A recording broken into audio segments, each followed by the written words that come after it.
Ay naku, bigla pang umulan. Buti na lang, pauwi na ako. Oh, may tumatawag ah. Hello? Hello po? Sino po ito? Ay po kuya, ako po yung tindera na pinagpaludan nyo kanina. Bakit po kayo napatawag ate? May sasabihin kasi ako sa iyo kuya. Okay, sige po, ano po yun? Medyo weird to sasabihin ko kuya, wag ka sanang magagalit. Sige po, ano po ba sasabihin ninyo? Humingi kasi ako ng sign na kung sinong huling lalaki ang hahawak sa kamay ko bago umulan, yun ang magiging jowa ko. Ha? Naku ate, hindi ko naman hinahawakan yung kamay nyo. Hinawakan niyo po kuya nung nagbayad kayo kanina, nung nagpaload po kayo.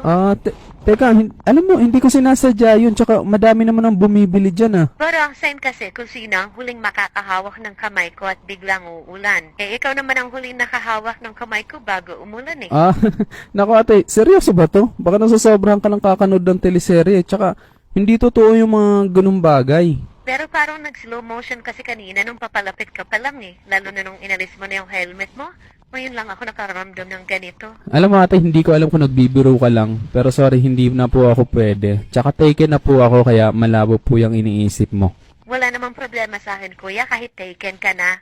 So paano kung tayo pala talaga nakatakda, di ba? Kasi ikaw yung nakahawak ng kamay ko bago umulan eh, kahit napakainit naman kanina, di ba? So ibig sabihin, yun na yung sign. Naku ate, medyo alanganin ako dyan, lalo na di naman kita kilala talaga. Hindi ko nga nakita yung mukha mo kanina nung nagpa-load ako eh. Kaya sa iba na lang po, pasensya na po talaga. Dito ka naman ata palagi dumadaan eh, kaya pwede mo na ako makita. Baka magbago ang isip mo pag makita mo ako. Alam mo kasi matagal na akong single, mga 2 years na. Kaya nanunungkot na talaga ako. 2 years? Medyo matagal-tagal na nga po ah. Bakit po ba kayo naghiwalay? Nagsawa na kasi sa akin. Ginamit lang ako ng ginamit. Binigay ko naman lahat, pati motor, mga pyesa, lahat ng kailangang i-upgrade sa motor niya, binigay ko.